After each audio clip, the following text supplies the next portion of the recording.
మా ఈ ఛానల్ ఉద్దేశం. God bless you.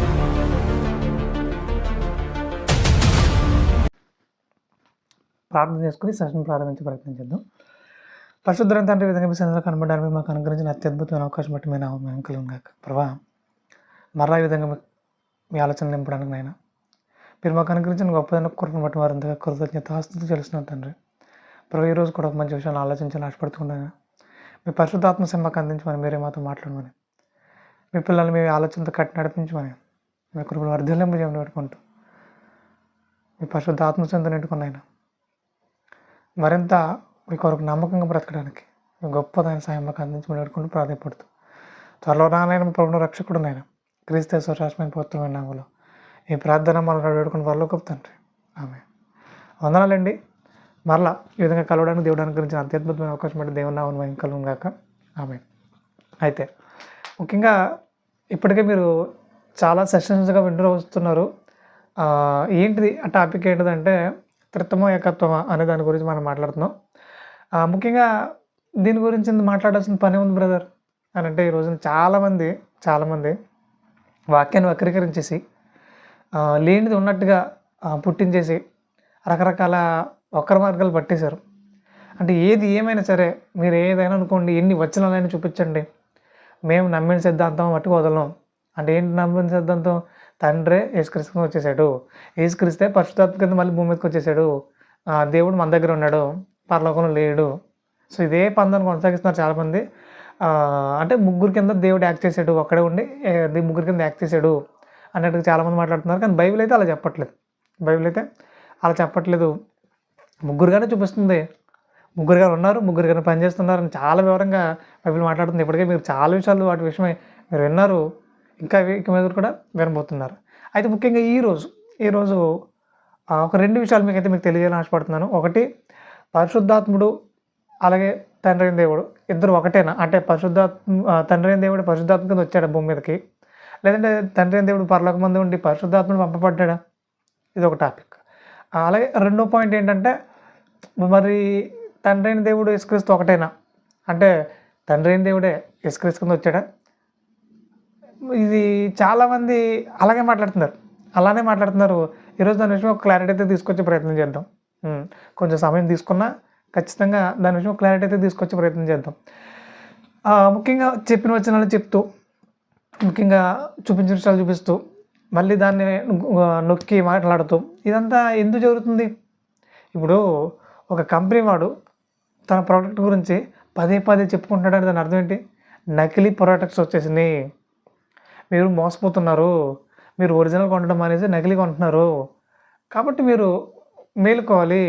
అసలు ఒరిజినల్ ఇది, మన ఒరిజినల్ కంటెంట్కి ఇది ఈ లేబుల్ ఉంటుంది, దీన్ని చూసుకోనండి. అలాగే మీరు ఎప్పుడైతే మోసపోతారో ఆ కంటెంట్ రాదు మీకు, అంటే దానికి సంబంధించిన ఒరిజినాలిటీ రాదు, దానివల్ల మీరు మోసపోతారు. కాబట్టి ఇది అని దాని గురించి, అంటే తన కంపెనీ గురించి తను కొంచెం బలంగా చెప్పుకోవాల్సిన పరిస్థితి ఎప్పుడు అవుతుందంటే నకిలీ వచ్చినప్పుడు. ఈరోజున చాలామంది నకిలీ సేవకులు వచ్చేసారు, నకిలీ బోధలు వచ్చేసినాయి. కాబట్టి ఇప్పుడు సత్యం గురించి బలంగా చెప్పాల్సిన పని ఏర్పడింది. కాబట్టే చాలా విషయాలు, చాలా వచనాలు చూపిస్తున్నాం, నోటి మాటతో అయితే ఎక్కడ చెప్పట్లేదు. సో ఇలా ఉంటుంది, అలా ఉంటుంది అని చెప్పట్లా. బైబిల్లో ఇలానే ఉంది, మనం ఇదే నమ్మాలి, బైబిల్ ఇదే చెప్తుంది, మనం అదే అనుసరించాలి అని నొక్కి మాట్లాడాల్సిన పరిస్థితి ఏర్పడింది. అసలు ఈ నకిలీ బదులు రాకపోతే సత్యంగా చక్కగా చెప్పుకుంటూ మనం ముందుకి వెళ్ళిపోదాం. సరే, ఏదేమైనప్పటికీ సాతాను సంపూర్ణంగా జరిగిస్తున్నాడు. మరి క్రైస్తవులుగా, సత్యం ఎరిగిన వారిగా మనం ఏం చేయాలి? మౌనంగా ఉండాలా? వాడికంటే బలంగా సత్యం చెప్పాలంటే ఖచ్చితంగా వాడికంటే బలంగా సత్యాన్ని నిరూపించే ప్రయత్నం చేయాలి. సో అదే ప్రయత్నంగా ఈరోజు మరలా మీ ముందుకు రావడం జరిగింది. రైట్. అయితే ఇప్పుడు పరిశుద్ధాత్ముడు తండ్రి దేవుడు ఒక్కడేనా అని అంటే, ముఖ్యంగా బైబిల్లో యేసుక్రీస్తు వారు మాట్లాడుతూ ఒక చోట ఒక మాట బలంగా మాట్లాడడం జరిగింది. అది ఎంత సీరియస్ మ్యాటర్ కాకపోతే ఆయన అంత బలంగా చెప్తారు. ఎంత సీరియస్ మ్యాటర్ కాకపోతే ఆయన బలంగా చెప్తారు. సో ఒకసారి చదువుకుని మనం విషయంలోకి వెళ్ళే ప్రయత్నం చేద్దాం. మత్తయి సువార్త 12వ అధ్యాయము 31వ వచనం ఒకసారి చూడగలిగితే, మత్తయి సువార్త 12వ అధ్యాయము 31వ వచనం. కాబట్టి నేను మీతో చెప్పినది ఏమనగా, మనుషులు చేయి ప్రతి పాపమును దోషణయు వారికి క్షమింపబడును, కానీ ఆత్మ విషయమైన దోషణకు పాపక్షమాపణ లేదు అంటున్నాడు. ఆత్మ విషయమైన దోషణకు పాపక్షమాపణ లేదు అంటున్నాడు. ఇప్పుడు ఆత్మ విషయమైన దోషణ చేసే అవకాశం అన్ని జనులకు ఉందా? అన్ని జనులకు ఉందా? లేనే లేదు. మరి ఎవరికి ఉందండి ఆత్మ విషయమైన దోషణ చేసే అవకాశం ఎవరికి ఉందంటే క్రైస్తవులుగా బాప్తిజం పొందుకున్న వారు ఎవరైతే ఉన్నారో వారికి మాత్రమే ఆత్మ విషయమైన దోషణ చేసే అవకాశం ఉంది. ఇప్పుడు ఆత్మ విషయమైన దోషం అంటే ఏంటి అంటే నాకు అర్థం కాలేదు బ్రదర్. ఆత్మ విషయమైన దోషం అంటే ఏంటి అని అంటే ఇప్పుడు బైబిల్ అంతా పరిశుద్ధాత్మ ప్రేరణతో రాయబడింది. ఇప్పుడు పరిశుద్ధాత్మ ప్రేరణతో రాయబడిన మాటల్ని అలాగే ఉంచేసి వీళ్ళ కొత్త సిద్ధాంతాలు వీళ్ళ కొత్త సిద్ధాంతాలని బోధించడం మొదలుపెట్టారు. అంటే వాక్యాన్ని పక్కన పెట్టేసి వాక్యాన్ని వక్రీకరించేసి ఏదో వచనం తీసుకుని దాన్ని ఇంకా వక్రం చేసేసి ఇదిగో మేము చెప్తుంది ఇదే అన్నట్టుగాను రకరకాల తప్పు మార్గాలు పట్టిస్తున్నాను చూడండి. వాళ్ళ వల్ల పరిశుద్ధాత్ముడు దూషింపబడుతున్నాడు. అంటే ఇప్పుడు పరిశుద్ధాత్మ ప్రేరణతో రాయబడిన వాక్యాన్ని పక్కన పెట్టేసి వాళ్ళ ఇష్టాలు ఎప్పుడైతే చెప్పడం మొదలెడుతున్నారో పరిశుద్ధాత్మ దూషణ జరిగిస్తున్నారని అర్థం. వాక్యాన్ని ఎప్పుడైతే సమాజంలో తీసుకెళ్లకుండా వాళ్ళ ఇష్టాలను తీసుకెళ్తున్నారో దానినే పరిశుద్ధాత్మ దూషణ అని అంటారు. ఇప్పుడు ఇలాంటి కార్యక్రమాలు చేసేవాళ్ళు ఈ రోజున క్రైస్తవంలో చాలామంది పెరిగిపోయారు. అంటే వాక్యం చెప్పట్లేదు, వాళ్ళకేవో లోక సంబంధమైన ఆలోచనలు నింపబడ్డారు, అవే బోధిస్తున్నారు. ఇప్పుడు వాక్య సంబంధమైన పాటలు రావట్లేదు, ఏవో లోక సంబంధమైన వెర్రి సంబంధించిన మాటలు ఆ పాటలు కలిపి ఆ మ్యూజిక్ అలాగే ఉంటుంది, ఆ పాటలు అలాగే ఉంటున్నాయి. సో ఇవి సమాజంలో రుద్దాలనుకుంటున్నారు. వాక్య సంబంధమైన పాటలు ఈ రోజున కరువైపోయినాయి, వాక్య సంబంధమైన బోధలు ఈ రోజున కరువైపోయినాయి. దానిని పరిశుద్ధాత్మ దోషణ అంటున్నాడు. వారికి ఈ యుగమందైనను రాబోయే యుగమందైనను క్షమాపణ లేనుగాక లేదంటున్నాడు. కాబట్టి మనం చేసే బోధ కానీ మనం మాట్లాడే మాటలు కానీ వాక్యానుసారంగా ఉండాలి. అలా లేని పక్షంగా మనకు క్షమాపణ లేదంటున్నాడు. సో అలాంటి భయంకరమైన పాపంలో ఎవరు ఉండకూడదని వాక్యాన్ని బట్టి మీకు తెలియజేస్తూ ఉన్నాను. అయితే ఇక ఆదికాండం 1వ అధ్యాయము 1వ వచనంలో చాలామందికి అర్థం కాని మాట అది. అంటే ఒక పోలికగా చెప్తున్నాడు.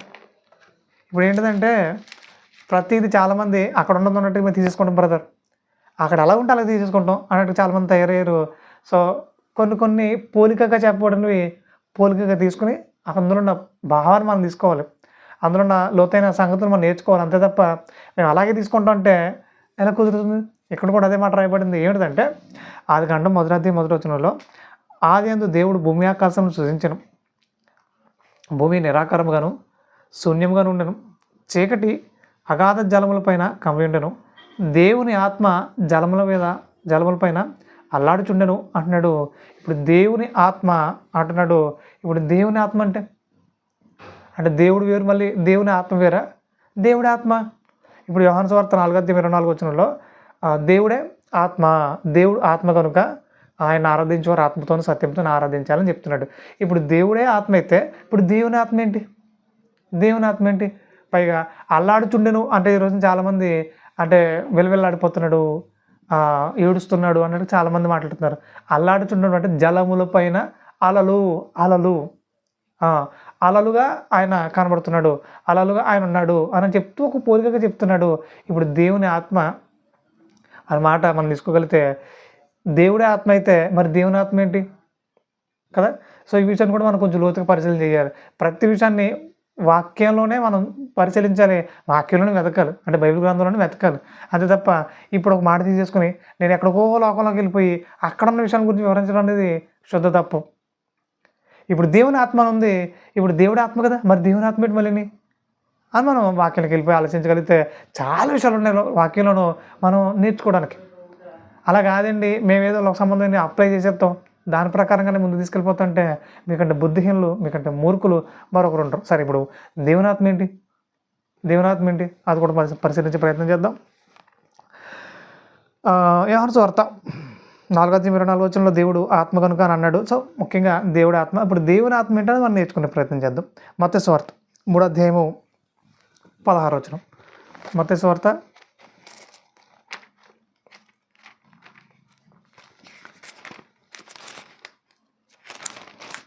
3వ అధ్యాయము 16వ వచనం. యేసు బాప్తిసం పొందిన వెంటనే నీళ్లలో నుండి ఒడ్డునకు వచ్చెను, ఇదిగో ఆకాశం తెరవబడెను, దేవుని ఆత్మ పావురం వల్ల దిగి తన మీదకి వచ్చుట చూచెను. దేవుని ఆత్మ పావురం వల్ల దిగి తన మీదకి వచ్చుట చూచాను అంటున్నాడు. ఇక్కడ కూడా మనకి ఏం కనబడుతుంది? దేవుని ఆత్మ అంటున్నాడు. ఇప్పుడు దేవుని ఆత్మ అంటే ఏంటి? దేవుని ఆత్మ అంటే ఏంటి? ఇప్పుడు ఇక్కడ దేవుని ఆత్మ అని రాయబడింది. ఇదే సందర్భాన్ని మనం 4 సువార్తలు కూడా చూడొచ్చు. ఇప్పుడు 4 సువార్తల్లో ఒక సువార్తలో దేవుని ఆత్మ అంటే ఏంటి అని మనకు కనబడుతుందంటే మార్కు సువార్త 1వ అధ్యాయము 10వ వచనంలో చాలా క్లియర్గా అక్కడ మెన్షన్ చేయబడింది. ఒకసారి చదివే ప్రయత్నం చేద్దాం. 19 నుంచి చూద్దామా? ఆ దినంలో యేసు గలిలయ నుండి నజరేతు నుండి వచ్చి యొర్దానులో యోహాను చేత బాప్తిసం పొందెను. వెంటనే ఆయన నీళ్ల నుండి ఒడ్డునకు వచ్చుండగా ఆకాశం చెల్చబడుటయు పరిశుద్ధ ఆత్మ పావురం వల్ల తన మీదకు దిగి వచ్చుటయు చూచెను. అంటే ఇప్పుడు దేవుని ఆత్మ అంటే మనకి ఏమని అర్థమవుతుంది? పరిశుద్ధాత్మ అని అర్థమవుతుంది. ఇప్పుడు ఆదిలోనే అంటే సృష్టి ప్రారంభంలోనే దేవుని ఆత్మ జలముల మీద అల్లాడుచుంటుంది. అంటే కార్యసాధనలో ఉంది, అంటే పనిలో ఉంది. దేవుడు మాట సెలవుగానే దాన్ని జరిగించడానికి సిద్ధంగా ఉందన్నమాట. అంటే పరిశుద్ధాత్ముడు తండ్రి పని జరిగించడానికి సిద్ధంగా ఉన్నాడు. ఏం మాట్లాడితే దాన్ని కలుగు చేయడానికి, దాన్ని సిద్ధపరచడానికి ఆయన సిద్ధంగా ఉన్నాడు అనమాట. ఇక ఆదికాండంలోనే ఇక చాలా చోట్ల ఆయన మాట్లాడుతూ అక్కడ మనకు చాలాసార్లు మెన్షన్ చేయబడుతుంది. ఆ విషయాన్ని కూడా మనం పరిశీలించే ప్రయత్నం చేద్దాం.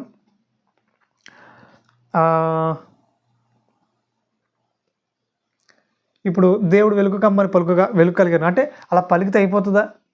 దాన్ని జరిగించే వాళ్ళు ఒకళ్ళు ఉండాలిగా. సో అక్కడ పరిశుద్ధాత్ముడు ఆ పని జరిగిస్తున్నాడు. అంటే ఆయన అంత శక్తిమంతుడు, దేవుని కుమారుడు. ఇప్పుడు వెలుగు కమ్మన్నాడు అంట, వెలుగు కలిగింది. ఇంకా అలాగే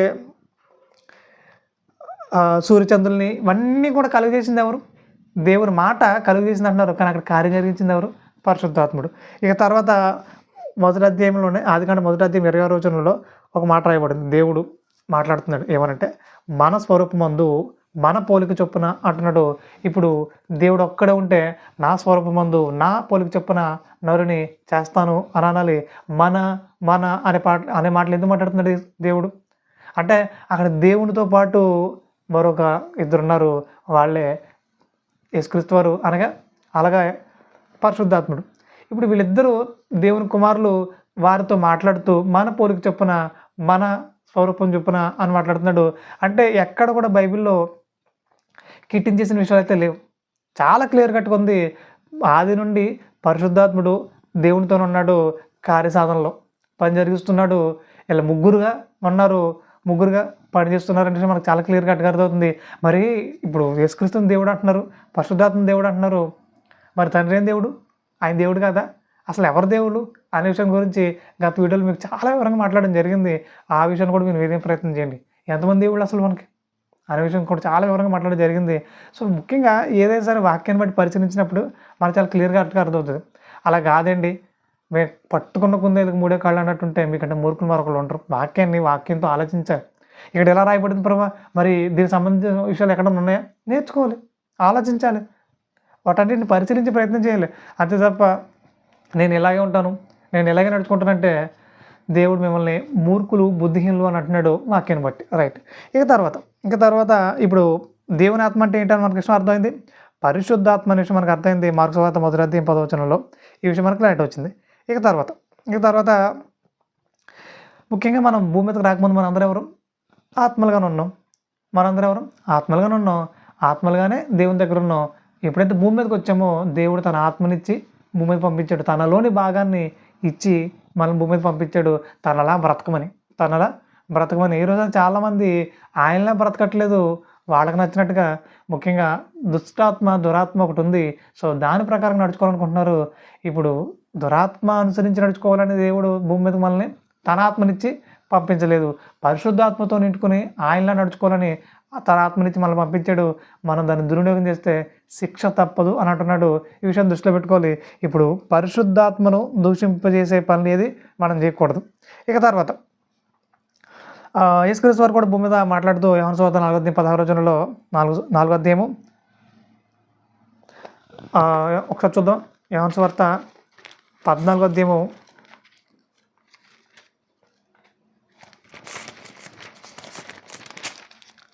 16వ వచనం ఒకసారి చూడగలిగితే,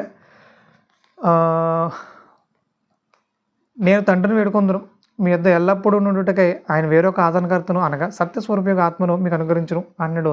సత్యస్వరూపిగా ఆత్మను అంటున్నాడు. అంటే పరిశుద్ధాత్మనే ఒక చోట దేవుని ఆత్మ అన్నాడు, రెండోది పరిశుద్ధాత్మ అన్నాడు, ఇప్పుడు సత్యస్వరూపయోగ ఆత్మ అంటున్నాడు. అంటే పరిశుద్ధాత్మకి ఇన్ని పేర్లు ఉన్నాయి. ఒక చోట ప్రభువే ఆత్మ అంటున్నాడు. అంటే ప్రభువే ఆత్మ అంటే యేసుక్రీస్తు ఆత్మనా, దేవుడే ఆత్మనా? అంటే రకరకాలుగా ఆయన గురించి వివరిస్తూ మాట్లాడుతున్న పరిస్థితులు అవి. అంతే తప్ప సత్యస్వరూపైన ఆత్మ అంటే ఇప్పుడు సత్యస్వరూపం ఎవరు? యేసుక్రీస్తు. మరి యేసుక్రీస్తు గురించి మాట్లాడతాడు అని అనకూడదు.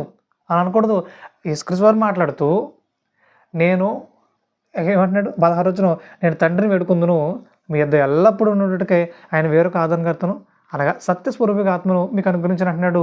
అంటే ఆదరణకర్త గురించి మాట్లాడుతున్నాడు. పరిశుద్ధాత్మను నేను వెళ్ళాక పంపిస్తాను అంటున్నాడు. ఇది చాలా క్లియర్ కట్గా అక్కడ ఉంది. అంతే తప్ప యేసుక్రీస్తే పరిశుద్ధాత్మ కింద రాలేదు. ముఖ్యంగా తండ్రి అయిన దేవుడు పరిశుద్ధాత్మ కింద అస్సలు రాలేదు. పరిశుద్ధాత్మని అనగా ఆదరణకర్తగా భూమి మీదకి యేసుక్రీస్తు పంపించే విషయం మనకు చాలా క్లియర్ కట్గా అర్థమవుతుంది. ఇక తర్వాత 25 ఒకసారి చూడగలిగితే, నేను మీ యొద్ద ఉండగానే ఈ మాటలు మీతో చెప్పుతాను. ఆదరణకర్త అనగా తండ్రి నా నామమున పంపబో పరిశుద్ధాత్మ అంటున్నాడు.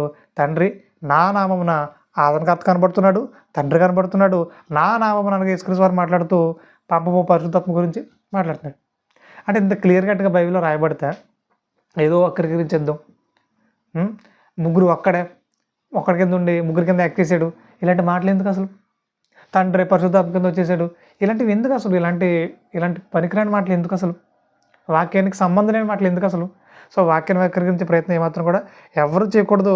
అది ఖచ్చితంగా శాపానికని వాక్యాన్ని బట్టి మీకు తెలియజేస్తున్నాను. ఇక తర్వాత యోహాను సువార్త 16:7 చూడగలిగితే, 16:7 అయితే నేను మీతో సత్యం చెప్తున్నాను, నేను వెళ్ళిపోవడం వలన మీకు ప్రయోజనకరము. నేను వెళ్ళని యెడల ఆదరణకర్త మీ యొద్దకు రాడు, నేను వెళ్ళిన యెడల ఆయనను మీ యొద్దకు పంపుదును అంటున్నాడు. 1కి 10 సార్లు క్రోడీకరించి రూఢించి చెప్తున్నాడు. ఏమని నేను వెళ్ళాలి, పరిశుద్ధాత్మ పంపాలంటున్నాడు. అంటే నేను వెళ్ళాక పరిశుద్ధాత్మ వస్తాడు అంటున్నాడు. నేనే మరలా పరిశుద్ధాత్మ కింద వస్తానని ఎక్కడ ఆయన మాట్లాడలేదు. నేనే మరలా పరిశుద్ధాత్మ కింద తిరిగి వస్తానని ఎక్కడైనా మాట్లాడలేదు. చాలా క్లియర్ కట్గా వాళ్ళు మాట్లాడుతున్నారు. ఈరోజు చాలామంది కలిపి చేర్పేస్తున్నారు, వాక్యాన్ని కలిపి చేర్పేస్తున్నారు. వాళ్ళకి ఖచ్చితంగా ఈ యుగమందైనను రాబోయే యుగమందైనను క్షమాపణ లేదు అని వాక్యాన్ని బట్టి మీకు తెలియజేస్తున్నాను. ముఖ్యంగా అలాంటి బోధన విధానాలు ఎవరైనా ఉన్నారా? ఇప్పుడే సరిదిద్దుకునే ప్రయత్నం చేయండి. ఇప్పుడే వాటన్నిటి విషయమే సరిదిద్దుకుని వాక్యంలోకి రండి. వాక్యం ఏం చెప్తే దాని ప్రకారంగా అడుగులేసే ప్రయత్నం చేయండి. దానివల్ల ఖచ్చితంగా దేవుడు సంతోషపడతాడు. అలా దేవుడు సంతోషపెట్టే విధంగా మనందరం ఉండాలి, అలాగే మనందరం నడుచుకోవాలి. ఇక తర్వాత పరిశుద్ధాత్ముడు వచ్చి ఏం చేస్తాడట? 12 చూడగలిగితే, 16:12 చూడగలిగితే, నేను మీతో చెప్పవలసిన ఇంకను అనేక సంగతులు కలవగానే ఇప్పుడు మీరు వాటిని సహింపలేరు. అయితే ఆయన అనగా సత్యస్వరూపమైన ఆత్మ వచ్చినప్పుడు మిమ్మల్ని సర్వసత్యంలోనికి నడిపించును. సర్వసత్యంలోనికి నడిపించును. ఆయన తనంతట తాను ఏమీ బోధింపక వేటిని వినునో వాటిని బోధించి సంభవింపు సంగతులను మీకు తెలియజేయనంటున్నాడు. అంటే నేను అతనికి బోధించి పంపిస్తాను అంటున్నాడు. సర్వసత్యంలోనికి మిమ్మల్ని ఆయన నడిపిస్తాడు అంటున్నాడు. సో ఇంత క్లియర్ కట్గా యేసుక్రీస్తు వారు మాట్లాడుతున్నారు. ఇక తర్వాత చూడగలిగితే, ప్రకటన గ్రంథం 5వ అధ్యాయము 1 నుంచి ఒకసారి చూడగలిగితే, ఇప్పుడు నేను బోధించి అతనికి సంపూర్ణంగా సర్వసత్యం మిమ్మల్ని నడిపించే విధంగా అతన్ని ప్రిపేర్ చేసి పంపిస్తాను అంటున్నాడు కదా. సో అదే సందర్భాన్ని ప్రకటన గ్రంథంలో మనం చూడొచ్చు. ప్రకటన గ్రంథం 5వ అధ్యాయం 1 నుంచి ఒకసారి చూడగలిగితే,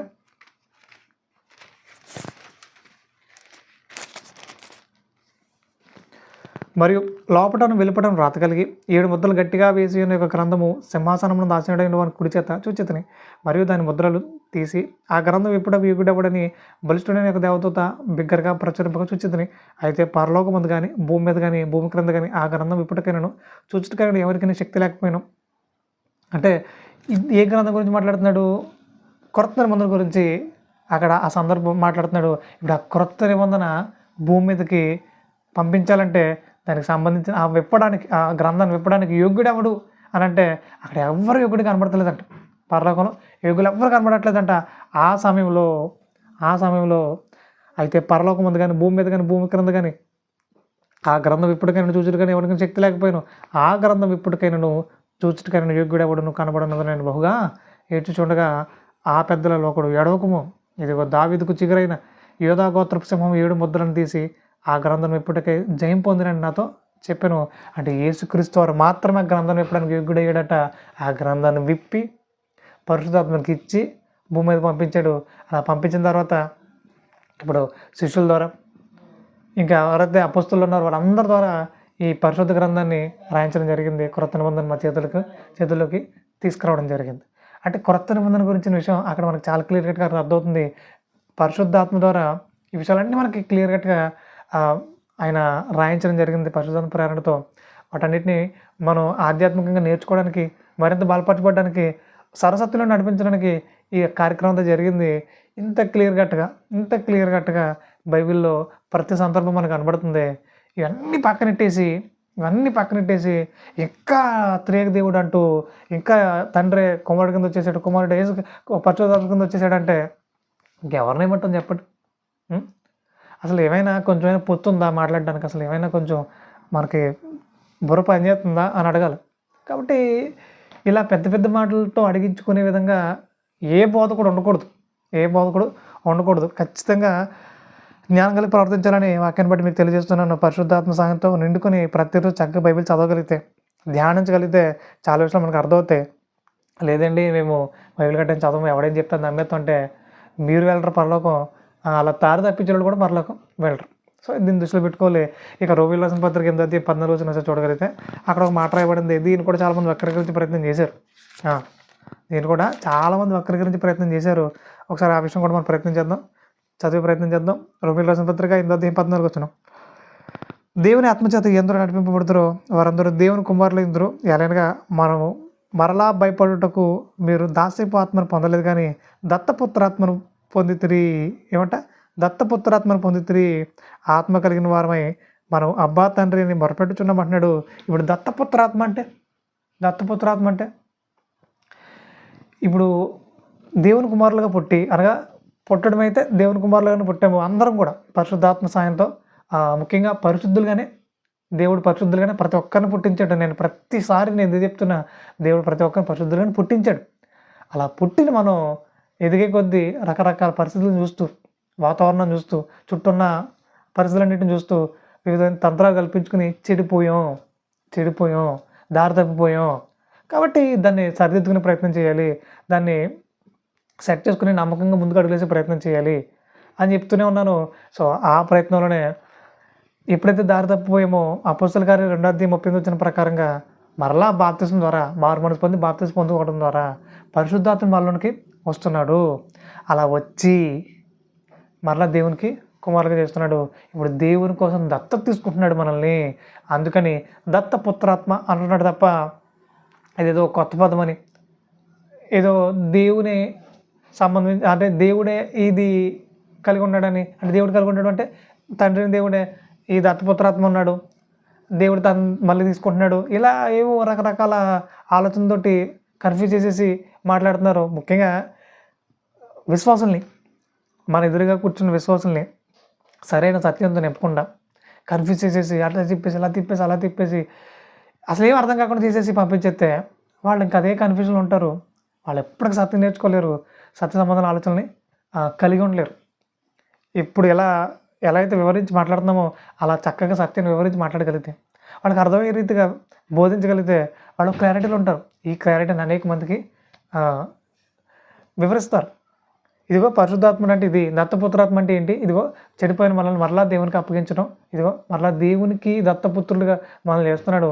దానికోసం పరిశుద్ధాత్మని దత్తపుత్రాత్మ అన్నట్టు తప్ప మరొకటి కాదు. వక్రీకరించే ప్రయత్నం చేయకండి అని ప్రతి ఒక్కరు మాట్లాడగలగాలంటే సో ఇంత వివరంగా వాక్యం ఉందని మనం వివరించాలి ఫస్ట్. అలా వివరించకుండా ఇంకేదో కలగొర వండుకున్నట్టు చేసేస్తే మీకు అర్థం కాలేదు, వాళ్ళకి అర్థం కాదు, ఇదే కన్ఫ్యూజన్తో చచ్చిపోతారు, పాతాళంకి వెళ్ళిపోతారు. ఏం ఉపయోగం? ఎవరికి ఉపయోగం లేదు. ముఖ్యంగా దేవుడి విషయంలో చాలా బాధపడమే కాదు, ఖచ్చితంగా కఠినమైన శిక్ష మీకు వేసేస్తాడు. సో అలాంటి కఠినమైన శిక్షలోకి వెళ్ళకముందే మనం సరిదిద్దుకోవాలని, సరైన దేవుని కుమారులుగా మనందరూ నడుచుకోవాలని తెలియజేస్తూ, ముఖ్యంగా ఈ రోమీయులకు రాసిన పత్రిక 8:16 కోసం ఒకసారి చూడగలిగితే, మనము దేవుని పిల్లలమని ఆత్మ తానే మన ఆత్మతో కూడా సాక్ష్యం ఇచ్చుచున్నాడు. మనము పిల్లలమైతే వారసులము, అనగా దేవుని వారసులము, క్రీస్తుతో కూడా భయం పొందుటకు ఆయనతో శ్రమపడిన ఎడల క్రీస్తు తోడి వారసులు అంటున్నాడు. అంటే క్రీస్తుతో కూడా మనకి ఆ అవకాశాలు మనకి ఇచ్చేస్తున్నాడు, ఆ వారసత్వం మనకి ఆయన ఇచ్చేస్తున్నాడు. ఇదంతా దేని ద్వారా జరుగుతుంది? పరిశుద్ధాత్మ ద్వారా జరుగుతుంది. కాబట్టి మీలో ఉన్న పరిశుద్ధాత్మని బయటకు పోనివ్వకండి. ఆయనకి ఇష్టానుసారంగా మీరు బ్రతకండి. ఆయనకి ఏది ఇష్టమో అదే జరిగించండి. ఆయనకు నచ్చినట్టుగా మీ అడుగులు, మీ ఆలోచనలు కలిగి ఉండండి. అదే దేవుడు మీ పట్ల కోరుకుంటున్నాడు. అలా కాదు మాకు నచ్చినట్టుగా మేము బ్రతుకుతాం, పరిశుద్ధాత్మను సంతోషపెట్టే కార్యక్రమాలు మేము ఇది చేయమంటే పరిశుద్ధాత్మను ఒకసారి దుఃఖపడి మళ్ళీ వెళ్ళిపోయాడా, మళ్ళీ ఆయన రాడు. ఆయన దుఃఖపెట్టి మళ్ళీ మీరు ఏది చేయకూడదని, వాక్యం వ్యతిరేకంగా ఏ అడుగు మీరు వేయకూడదని వాక్యాన్ని బట్టి మీకు తెలియజేస్తున్నాను. ఇక తర్వాత ఇలా ఒకటేంటంటే, ఇదే విషయాన్ని మనం ఒకటి చాలా వివరంగా చూడగలిగితే చాలా విషయాలు వస్తున్నాయి. ఇక మీకు చాలా స్పీడ్గా మిగతా విషయాలు చెప్పేసి నేను పార్ట్ టూగా అంటే మీకు 2 పాయింట్లు చెప్తున్నాను కదా. తండ్రి అయిన దేవుడు పరిశుద్ధాత్మ కింద భూమి మీదకి వచ్చాడంటే రాలేదు. పరిశుద్ధాత్మను కుమారుడిగా, అంటే తండ్రి అయిన దేవుని కుమారుడిగా భూమి మీదకి వచ్చాడు. ఆయన పని ఒక్కొక్కటిగా చేసుకుంటున్నాడు. ఆ పనుల్లోనే మీకు చాలా పనులు అయితే వివరించడం జరిగింది. ఇక మరికొన్ని పనులు వివరించి ఈ పాయింట్ 1 నేను కంప్లీట్ చేసేసి పాయింట్ 2 కూడా నేను మీతో మాట్లాడాలనుకుంటున్నాను. ఏంటిది పాయింట్ 2 అంటే, యేసుక్రీస్తు వారు తండ్రి అయిన దేవునికి కుమారుడిగా వచ్చాడు తప్ప తండ్రి అయిన దేవుడు యేసుక్రీస్తు వారుగా రాలేదు. ఆ విషయాన్ని కూడా మీకు వివరించే ప్రయత్నం చేస్తాను.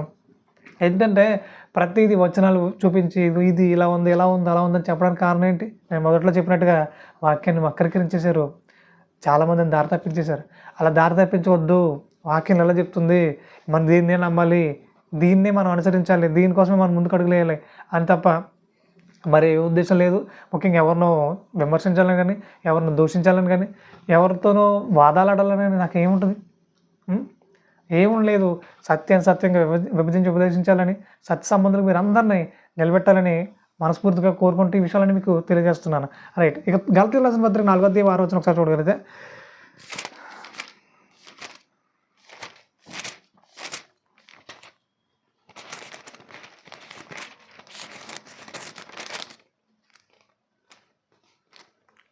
మరియు మీరు కుమారులైనందున నాయన తండ్రి అని మొర్రపెట్టు తన కుమారుని ఆత్మను దేవుడు మన హృదయంలోనికి పంపెను అంటున్నాడు. అంటే పరిశుద్ధాత్ముడు మనలోనికి పంపబడ్డాడట. ఎవరి ద్వారా? తండ్రి అయిన దేవుని ద్వారా పంపబడ్డాడట, దేవునికి కుమారులుగా ఉండడానికి.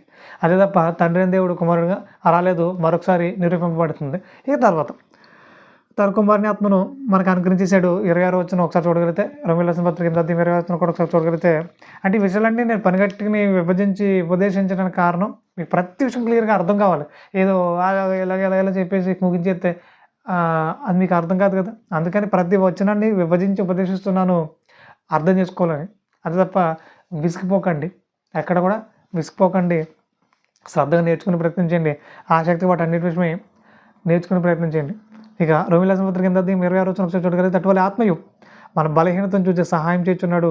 ఏలైనగా మనము యుక్తంగా ప్రార్థన చేయవలను. మనకు తెలియదు కానీ వచ్చని ప్రశక్యం కానీ మూలుగులతో ఆ ఆత్మ తానే మన పక్షంగా విజ్ఞాపన చేస్తున్నాడు అంటున్నాడు. ఇప్పుడు పరిశుద్ధాత్మ మనలో ఉండి దేవునికి విజ్ఞాపన చేస్తున్నాడట. అలా పరిశుద్ధాత్మ కలిగిన వారు మాత్రమే ఇలాంటి విజ్ఞాపన ప్రార్థన చేయగలుగుతారు. ఈరోజు చాలామంది ప్రార్థన చేసేస్తున్నారు. ఏమైనా ప్రార్థన చేస్తున్నారు? ఎందుకు పనికిరాని ప్రార్థనలు, ముఖ్యంగా దేవుడికి ఏమాత్రం కూడా ఇష్టం లేని ప్రార్థనలు చేస్తున్నారు. ఏవో లోక సంబంధమైన పొందుకోవాలి, ఏవో లోక సంబంధమైన నేను సంపాదించుకోవాలనే ఆలోచన తప్ప దేవుని ఆలోచనలు ఏంటి, దేవుడి చిత్త ప్రకారం మనం ఎలా అడుగులు వేయాలి, దేవుడు మన విషయంలో ఏం కోరుకుంటున్నాడు, ఈ విషయాలన్నీ పక్కనెట్టేశారు. వాళ్ళకి నచ్చినట్టు వాళ్ళు ప్రార్థన చేస్తున్నారు. ఈ ప్రార్థన దేవుడు అంగీకరించడు. దేవుడు మనలో తన ఆత్మ నుంచి విజ్ఞాపన ప్రార్థన చేయించాలనుకుంటున్నాడు. ఆ విజ్ఞాపన ప్రార్థన ఏంటి? దేవుడికి ఎలాంటి ప్రార్థనలు ఇష్టమైనవి? బైబిల్ చదివితే అర్థమవుతుంది మనకి. కానీ బైబిల్ చదివి వాళ్ళు ఈ రోజున కనబడట్లేదు. కాబట్టి బైబిల్ చదువుతూ ఆయన ఆత్మ కలిగి మనం ప్రార్థన చేయగలిగితే సరైన సత్ఫలితాలు మనం చూడగలుగుతాం. లేదంటే మనం ఎప్పటికీ పొందుకోలేము, ఏటిని పొందుకోలేము. అయినా ఈ లోక సంబంధమైన కొన్ని వస్తాయి, కొన్ని రావు. కొన్నిసార్లు మనం సక్సెస్ అవుతాం, కొన్నిసార్లు సక్సెస్ అవ్వలేము. అయినా ఈ లోక సంబంధమైన మనసు పెట్టుకోకూడదు, పరలోక సంబంధమైన మనం మనసు పెట్టుకోవాలి. వాటిని వెతకాలి, వాటి గురించే మన ప్రార్థన ఉండాలి, వాటి కొరకే మన ఆలోచన విధానం ఉండాలి. అంతే తప్ప ఇంకా ఈ లోకంలో ఏదో సంపాదించుకోవాలన్నట్టుకుంటే దేవుడు మీ విషయంలో చాలా బాధపడతాడు. ఇక తర్వాత అపోస్తల కార్యాలు 16:6 ఒకసారి చూడగలిగితే, అపోస్తల కార్యాలు 16:6.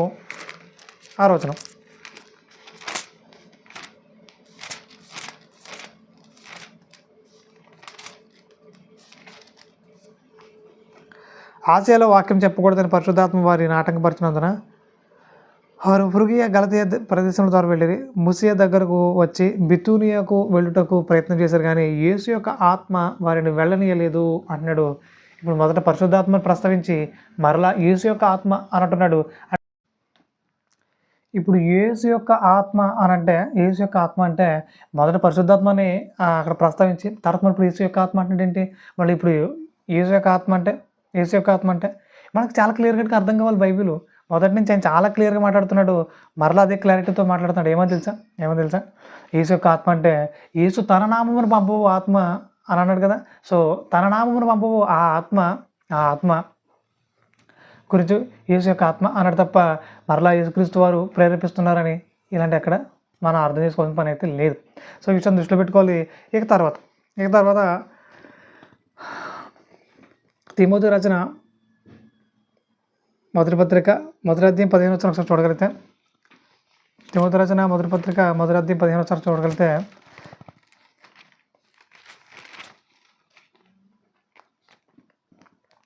పాపులను రక్షించుటకు క్రీస్తు లోకమునకు వచ్చిన వాక్యము నమ్మదగినది, పూర్ణంగీకారమునకు యోగ్యమునై ఉన్నది. అట్టి వారిలో నేను ప్రధానుడను.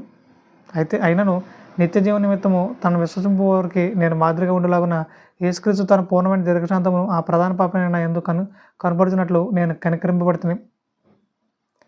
ఇప్పుడు పాపులను రక్షించుటకు క్రీస్తు లోకమునకు వచ్చెను అంటున్నాడు.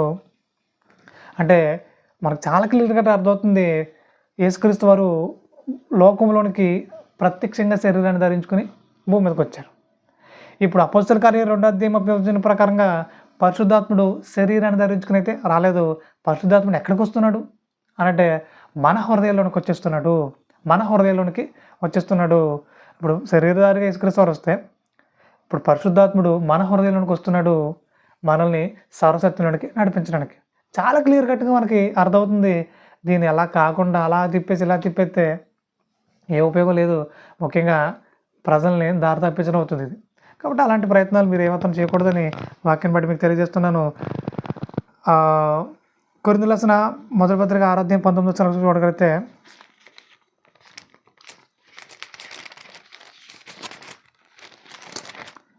కొరింథీయులకు రాసిన మొదటి పత్రిక 6వ అధ్యాయం 19, మీ దేహము దేవుని వలన మీకు అప్పగింపబడి మీలోనున్న పరిశుద్ధాత్మక ఆలయమైనదని మీరు ఎరుగరా అంటున్నాడు.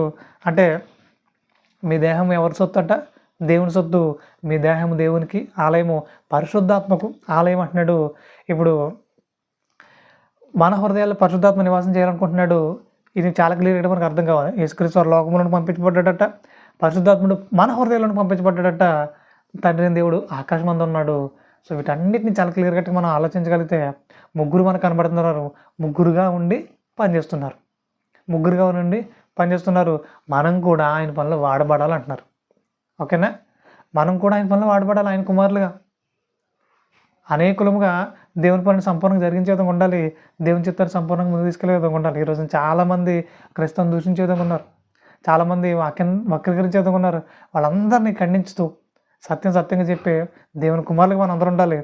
అంతేగాని మనమే ఇలాగా ఒక క్లారిటీ లేకుండా దేవుణ్ణి అపార్థం చేసుకుంటుంటే దేవుడు ఎంత బాధపడతాడు? సో ఆయన బాధపెట్టేందుకు మనం ఎవరో ఉండకూడదు. ఇక చివరిగా ఒక విషయం తెలియజేసి నేను నా మాటలు ముగించి ఆశపడుతున్నాను. కొరింథీయులకు రాసిన 2వ పత్రిక 3వ అధ్యాయం 17 చూడగలిగితే, కొరింథీయులకు రాసిన 2వ పత్రిక 3వ అధ్యాయము 17.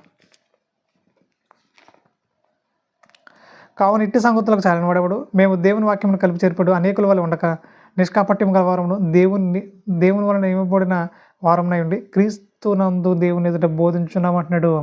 కలిపి చేర్పే వాళ్ళు ఎక్కువైపోయారట. ఆ రోజు అపోస్తలుడైన పౌలు గారు కూడా మాట్లాడుతూ ఏమంటున్నాడు? నేను అనేకుల వల్ల కలిపి చేర్పేవారు మేము లేము, మేము చాలా క్లియర్గా ఉన్నాం, సత్యంగా చెప్తున్నాం అంటున్నాడు. ఈరోజున సత్యంగా చెప్పే సంఖ్య కరువైపోయింది, సత్యాన్ని కలిపి చేర్పేసే వాళ్ళ సంఖ్య ఎక్కువైపోయింది. సో అలా మీరు ఎవరు ఉండకూడదని వాక్యం బట్టి మీకు తెలియజేస్తున్నాను. ఇక తర్వాత ప్రభువే ఆత్మ అంటున్నాడు. ఏమంట? ప్రభువే ఆత్మ అంటున్నాడు. కాబట్టి ప్రభువే ఆత్మ అంటే దాని అర్థం ఏంటి? ఇప్పుడు యేసుక్రీస్తు వారే ఆత్మనా, దేవుడే ఆత్మనా, లేదంటే ఆత్మ కూడా ప్రభువనా? ఆత్మ కూడా ప్రభు అన్న. ఇప్పుడు పరిశుద్ధాత్మను కూడా దేవుడే అంటున్నాడంటే ఒక చోట ప్రభువు అంటున్నాడు. అంటే ప్రభు అంటే రాజు అని అర్థం. ప్రభు అంటే రాజు అని అర్థం. యేసుక్రీస్తు అని ప్రభు అన్నారు, తండ్రి అయిన దేవుని ప్రభు అన్నారు. అలాగే ఇప్పుడు పరిశుద్ధాత్మ కూడా మన ఏమంటున్నాడు? ప్రభువు అంటున్నాడు. మరి ఈ విషయం చాలామంది మిస్ అవుతున్నారు. అంటే పరిశుద్ధాత్మ ప్రభు అనకూడదా? పరిశుద్ధాత్మ ప్రభు అనకూడదా? పరిశుద్ధాత్మ దేవుడా అనకూడదా? అంటే బైబిల్లో ఎంత క్లియర్గా రాయబడింది. పరిశుద్ధాత్మ కూడా దేవుడేమంటున్నాడు? ప్రభువే అంటున్నాడు. ఈ విషయాన్ని ఎందుకు మర్చిపోతున్నారు? కాబట్టి ఇప్పుడు మరి పరిశుద్ధాత్మైన ప్రభు అంటున్నాడా? తండ్రి అయిన దేవుడు మాత్రం ప్రభు అంటున్నాడా? యేసుక్రీస్తు ఆత్మ ప్రభు అంటున్నాడా? మరి మనల్ని కూడా ప్రభు అంటున్నాడు. దేవుడు మనల్ని కూడా ప్రభువులుగానే పిలుస్తున్నాడు. పేతురు రాసిన మొదటి పత్రిక 2వ అధ్యాయము 9వ వచనం.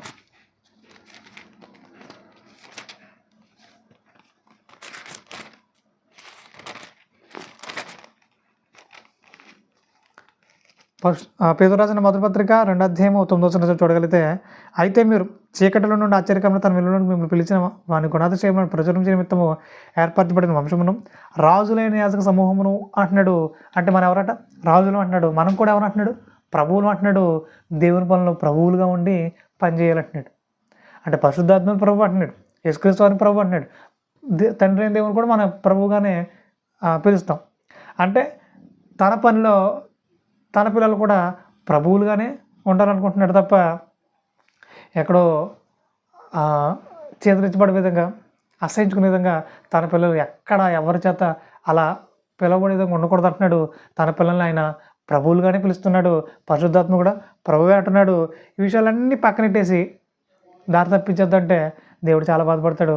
అలా మీరు వాక్యాన్ని వక్రీకరించే విధంగా మీరు ఎవ్వరు ఉండకూడదని వాక్యం బట్టి మీకు తెలియజేస్తున్నాను. ఇక మొదటి పాయింట్, తండ్రి అయిన దేవుడు పరిశుద్ధాత్మ కింద భూమి మీదకి రాలేదు. తండ్రి అయిన దేవుడు ఆకాశం ముందు ఉన్నాడు. పరిశుద్ధాత్ముడు పని నిమిత్తం పంపించబడ్డాడు. ఆ పనిలోనైనా ఇప్పుడు ఉన్నాడు. ఆ పని ఇప్పటికీ జరిగిస్తున్నాడు. ఈ విషయం మీకు క్లియర్గా అర్థం కావాలి. ప్రియ స్నేహితులారా, సమాజంలోని మనుషులు రకరకాల వాటి కొరకు పరుగులు తీస్తున్నారు. ఆనాడు అపోస్తుడైన పౌలు గారు తన చివరి దశలో మాట్లాడుతూ నా పరుగు కడముట్టించితిని అంటున్నారు. అంటే క్రైస్తవులుగా మన పరుగు పరలోకానికే కావాలి అనే ఆలోచనతో మైండ్ రన్ టు హెవెన్ అనే నినాదమే మా ఈ ఛానల్ ఉద్దేశం. God bless you.